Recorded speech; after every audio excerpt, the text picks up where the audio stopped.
Hello and welcome into year 6 of the Origins Legacy Challenge. This year had some big ups and downs, so I'm just gonna jump right into it. But before I do, as always, I would love to hear about your games, what's going on. Give me the updates, give me the tea, I need to know. Also, really quickly before we start, I do just want to shout out in the description box, I'm going to leave a link to the petition to stop the EA buyout, which is really important for the Sims community. And if you're interested in learning more about why it's so important or anything, I will leave some resources in the description box below. But if you haven't signed the petition yet, I would really urge you to do so. On to the updates. Our first dice roll this year was a 17, which is a mystery benefactor. So a random household gets 5,000 simoleons for town development. And this one I'm going to give to Graham, because Graham, you know, he just recently became an adult. And I just thought that since he's an animal lover and, you know, his cat Flash, they've been through it with the illnesses and having no vet in town, and lots of other people's pets are too. And I just thought that Graham would be the perfect person to decide that he wants to become the town's veterinarian. So I'm gonna say that he got this 5,000 simoleon scholarship to go to vet school and open a little clinic downtown. But we will get back to that soon, because the first week we are actually with the Hawthorns, who I am really happy to report seem to be getting back into their like picture perfect, happy family mode.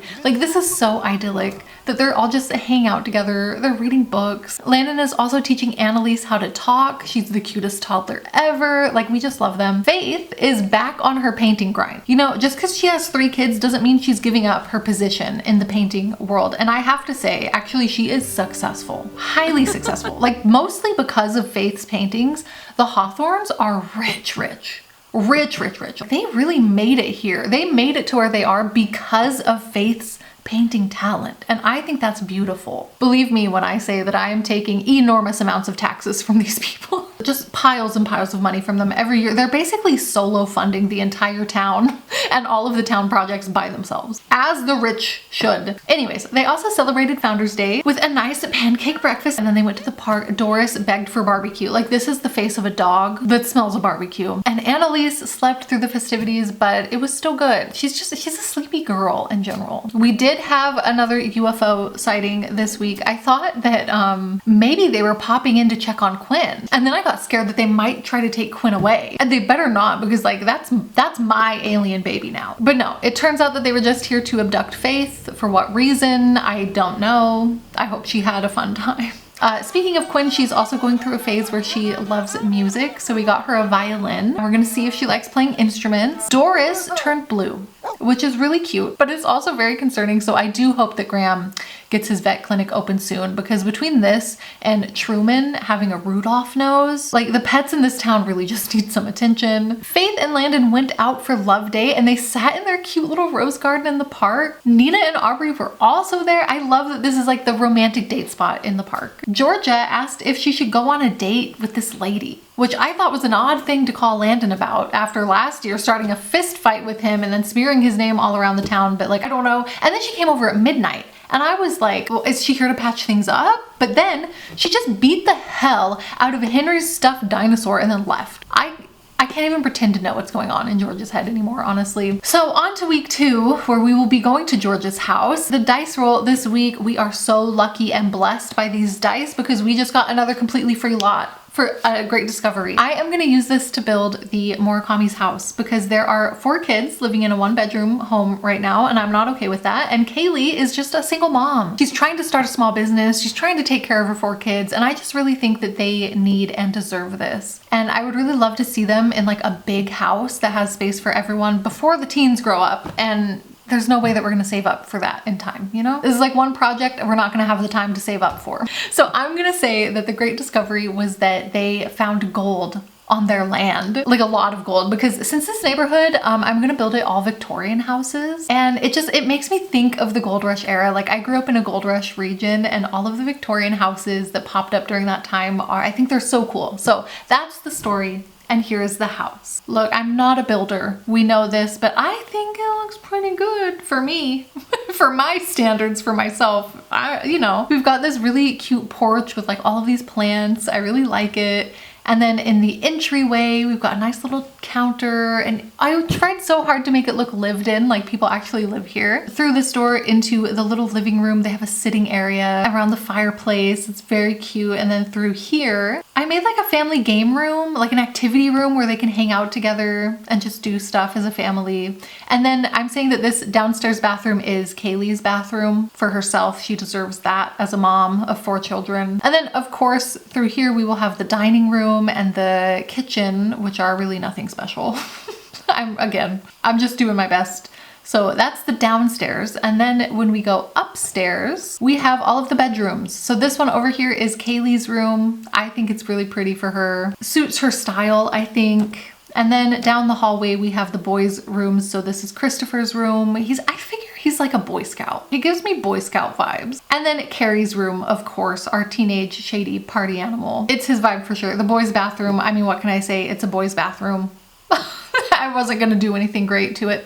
And then over here, the twins are sharing a room. So this is Evelyn and Stephanie's room. Obviously you can tell whose side is whose. Kind of a little Wednesday and Enid moment going on in here for my emo queen and her colorful twin sister. I like it. I also love that Stephanie's side is a little bit messy, you know, like it's teenage girl vibes. And then they also have their own bathroom. I gave them an ensuite bathroom, and yeah, I think it's cute as well. You can also see whose side of the counter is whose, I think. And yeah, that is the Murakami's new house, and I'm very, very happy for them. And of course, after building this, I wanted to spend a couple of days with them.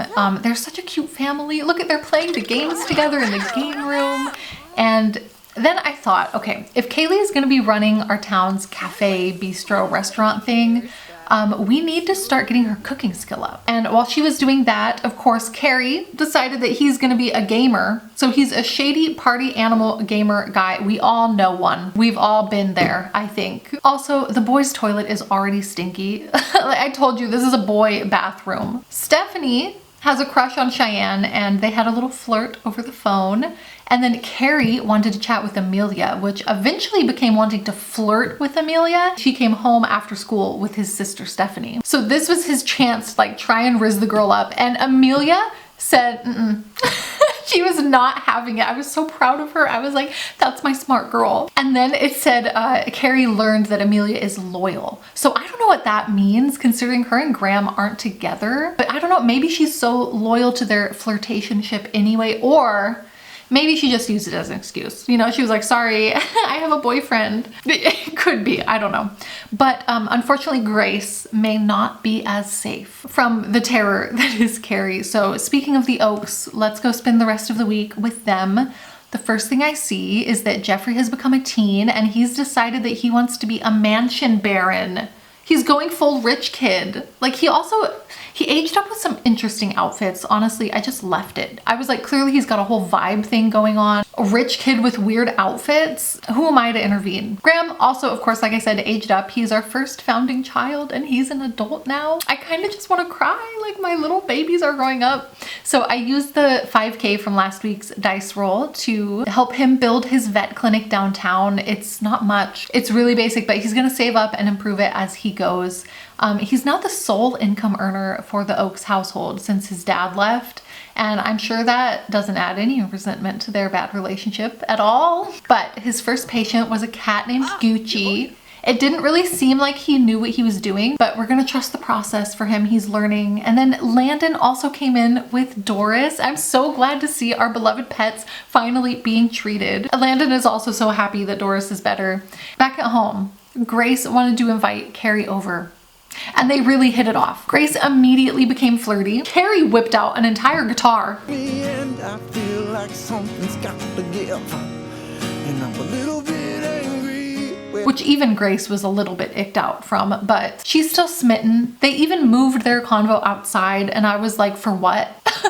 For what? What do you need to talk about that you can't talk about in front of your mom and siblings? You know, so I had them kiss outside the house, since that was obviously what they were going outside to do anyway. And then Jeffrey immediately came out to them to judge them. Like he was judging, and then they immediately got this pop-up that was like, Grace and Jeffrey have a difficult dynamic. Not the little brother policing her behavior. Anyways, Georgia finally had a wish to do something besides have a baby and find a new boyfriend. She wants to learn an instrument. I love to see her finding a new passion in life, so I was like, yes, do it, let's do this. Unfortunately, as soon as she played the piano for 5 minutes, it disappeared and the baby wish came straight back. She had a fleeting sliver of passion, but we are back. I went then to check on the Divorced Dads Club, and they are still divorced dads. Nick had Amelia come over, and they are so sweet together, and he was telling her that like he's proud of her and her good grades and stuff. But then she randomly started getting annoyed, and then they got the difficult dynamic, which I thought was really sad because their dynamic was supportive before this. I had even kind of been considering if maybe Amelia would want to move back in with her dad instead of living with her mom because it's not going well. But yeah, I think this conversation just goes to show that, you know, complicated feelings from childhood don't just go away that easily, even though Nick really seems like he has it together now and he's trying really hard. I did transfer $500 from Nick to Amelia. I'm gonna say that he wanted to give her that just to help her out a little bit. Like Gabriel pays child support to his kids every week, but I don't think Jeanette and Nick ever worked anything out officially for that. But I think that Nick now is at the point where he wants to take the initiative himself to start helping Amelia out, especially now that she's older. And he knows that things are kind of rough for her right now too. So on to week 3, the dice roll was a rebellion and an uprising. Someone is refusing to pay their taxes. I rolled for who it was, and surprise, it was the Sykes, which makes sense because they're probably like, we're building our own mansion for our own 15 children. We're not paying taxes. So I won't take taxes from them at the end of the year, which is sad because they're also rich. You hate to see it. Anyways, I was really eager to get to the Rosewoods this week. Amelia is still into ceramics. I actually even had her start listing them on Plopsy so she can start to save up her own money and like add to what her dad gave her and start her own little savings account. It was also Edwin's birthday and he rolled the mean trait. Like, oh my God, not the villainous little adopted brother storyline. He even looks like a villain. Like, what is he wearing? What are these outfits? Is that an ascot? Oh, I also saw that Sasha passed away. Her urn was in the house. And that is so sad, you know? Rest in peace to the world's best fuck-ass little dog. You will be so, so missed. Anyways, people still can't get out of Amelia's room while she's sleeping. They don't even look like they're trying to be quiet. Like, this is the most annoying household I've ever seen. But the good news is Amelia got this notification saying that because her grades are so good, she's allowed to graduate high school early, which is so cool. And I think that she is definitely doing that. You know, she has worked so hard at school her entire life. And if that's the reason that she gets her independence sooner, then good for her. Seriously, she deserves that. So the next day, when everyone else had to go to work and school, Amelia didn't have to do any of that. She got to sleep in. She had the whole place to herself all day. I think it's probably the first time in her life the girl has ever had any peace and quiet. She made herself pancakes. I even let her ignore all of the broken like sinks and toilets. She didn't have to fix it. She even tried to start autonomously repairing them, and I canceled the interactions. I was like, girl, sit down, take a break. You earned it. But unfortunately, that's only temporary because she did immediately go get a job as a barista.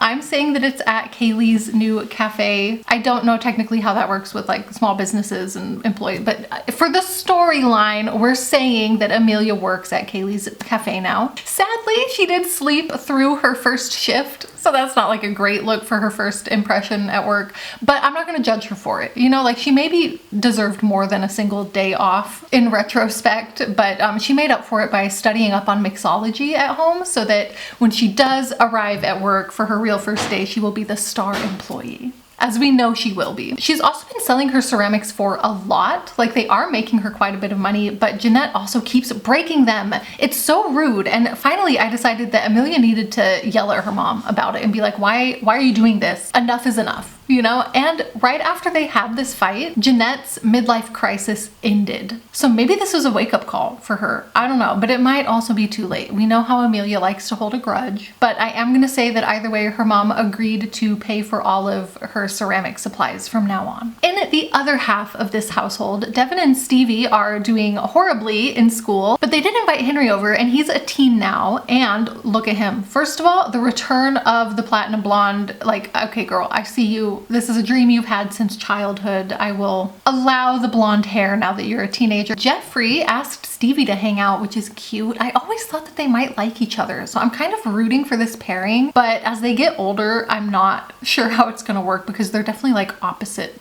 vibe, completely opposite vibes. Okay, and then what happened next? I have some news and you're probably gonna want to prepare yourself for this because I was not prepared. So take a moment. I hope you're sitting down for this. Sadly, to my shock and horror, Jeanette died of a cardiac explosion. Just like suddenly, out of nowhere. For no reason. She's in the kitchen and then all of a sudden, and you know, that's how it is sometimes, I guess. I mean, anyone could have seen that coming, considering how stressed out she always, you know, Jeanette, always mad, always stressed, always uncomfortable, never happy a day in her life for no damn reason, but like, wow. Devastating for Edwin. Ryland is also devastated. Amelia decided to take a nap on the porch because we all grieve differently. She might not have been the best mom, but like she was Amelia's only mom. And like, oh my God, this is our first death. Our first founder death. And actually Jeanette was the first founder that I made in Cass. So this is like, I can't believe this. Wow. I mean, rest in peace, Jeanette. I really did have such higher hopes for her life, you know, for the future of her and Amelia's relationship and her mothering for Edwin. It's just really sad. But you know what? At least she's with Sasha now. So there's that. I didn't really know what to do in the aftermath of this, so I had to think. And okay, here's what I think. I think Ryland offered to take in Edwin. And I'm sure she also told Amelia that Amelia is welcome to stay in the apartment as well. And also I'm sure that Nick is like begging Amelia to come move home now. Come back to the mansion with your dad. But you know what I think? I think Amelia is done with all of these people. Name one reason why Amelia shouldn't just move out on her own right now. She is still a teen, but she's already graduated. She has a little job. She has a little savings account. Like, I think she's ready to just get away from all of these fucking people and start her own life. You know what I mean? So half of Jeanette's money went to Edwin and then half of it went to Amelia. She's got barely enough to move out into this tiny little house downtown. It's next door to the Willoughbys. We're gonna get it to match the Victorian vibe of the neighborhood as we go, but for now, this is what she's got. It's not much, but it's hers. I am sad for her and happy for her, and I just want only good things to happen to Amelia from now on. Anyways, on to week 4, and this week I was thinking that since Amelia has a little job, maybe some of the other teens should get some jobs too in the neighborhood. So Theodore decided to try out video game streaming just like his mom Krista. He thinks his mom is so cool and he wants to be like her, and I think that's cute, but he almost immediately decided that he dislikes video gaming, which is really unfortunate. And then over at the Murakami's house, I had Stephanie get a job as a retail employee, and I'm saying that she's working at the art gallery since Stephanie is an art lover. And then Cheyenne Sykes became a babysitter. I mean, she's got 100 baby siblings at home, so why not? If anyone's qualified, it's her. I had Grace get a job as a barista with Amelia, like the besties they are. They're gonna work together at the coffee shop. While I was doing that and distributing everyone's salaries, I also noticed that Gabriel was over at the Murakami's house at 6 in the morning.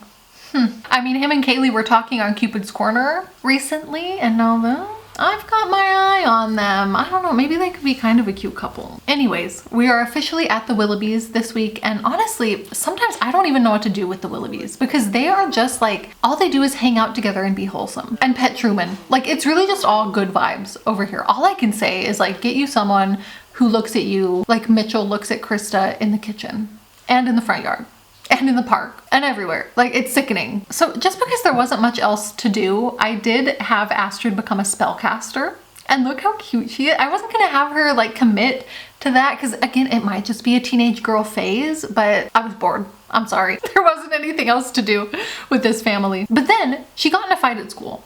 I think it was with Evelyn because her and Evelyn like despise each other for some reason. And what do you know? Evelyn's mom has called Mitchell and said, hey, why don't you all come over today? You know, just like a mom of teens reaching out to a dad of teens, not realizing that the teens aren't friends.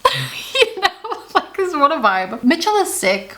Astrid is stinky. Theodore is like taking a selfie with her BO cloud. It's basically how the whole day went. Nothing really good came of this visit. And then Henry asked to come hang out with Astrid. They are really good friends. Like, Astrid adores Henry, and I think it's really sweet that they're just like, they have, since they were children, they've been little besties. And then I sent Krista and Mitchell on a little date, which was cute, and Landon and Faith also showed up at the date, and they went and like autonomously went and sat together at the fountain. This is so cute, and this is exactly what I imagine people doing at this park. Oh my god, okay, wait. Here is Gabriel caught outside on the street in front of Kaylee's house again. And here is Georgia behind him. Is she stalking him? Is she jealous? Is she like keeping tabs on her ex-husband, seeing like whose house he's going to? This could be juicy, I feel. Then I did send Mitchell over to Aubrey's to try and like squish their work rivalry, but like it did not go well. He apologized and she yelled at him.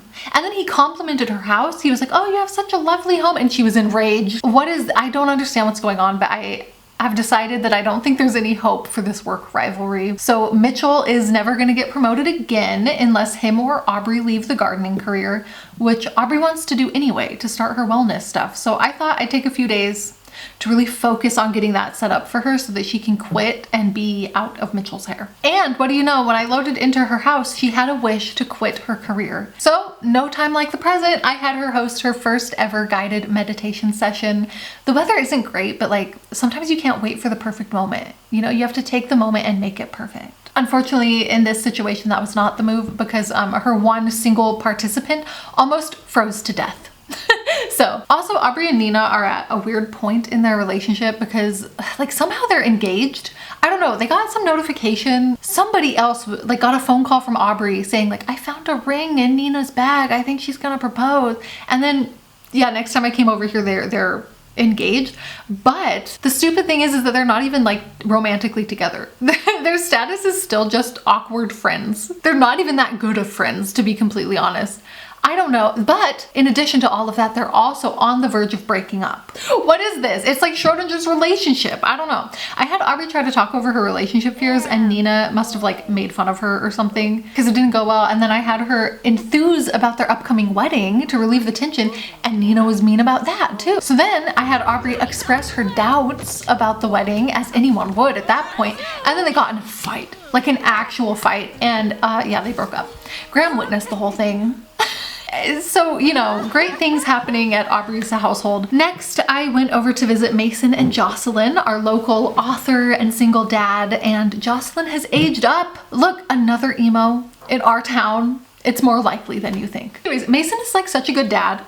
Like I said last time, he will still literally ignore in-game commands to take care of Jocelyn. He did it when she was a toddler, and now he got home from work and I had actions already queued up for him to like come home and make dinner and take care of the house and stuff, and he ignored all of those actions to go hug Jocelyn first before he got started. And then after he made dinner, he watched her eat until she was done eating before he went and got himself a plate. Like making sure that she had enough before he took any for himself. Hello, like Jocelyn is also a big singer. She's always singing around the house and he always listens and he doesn't judge. He's extremely supportive. They even cooked breakfast together.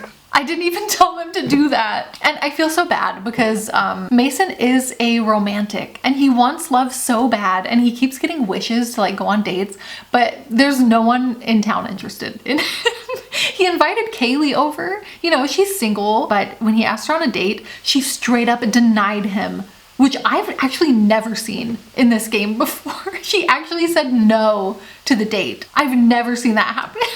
And then she suggested to him that maybe he should go on Love Highland, which I'm actually so tempted to do just because I want to see what happened. I've never done this Love Highland thing before. I really, really want to do it. If you don't know, I'm a huge Love Island fan. My love for Love Island actually started on this channel when I was playing some stupid app game. Long story short, I would love for one of my Sims to go on Love Highland, but unfortunately, I do think Mason is a little bit too serious for that. Like, it's not really his style. And after all, he's a single father. You know, he doesn't have the time for this. I just don't think he would do it. But him and Kaylee did celebrate New Year's together and she brought Chris over to hang out with Jocelyn too.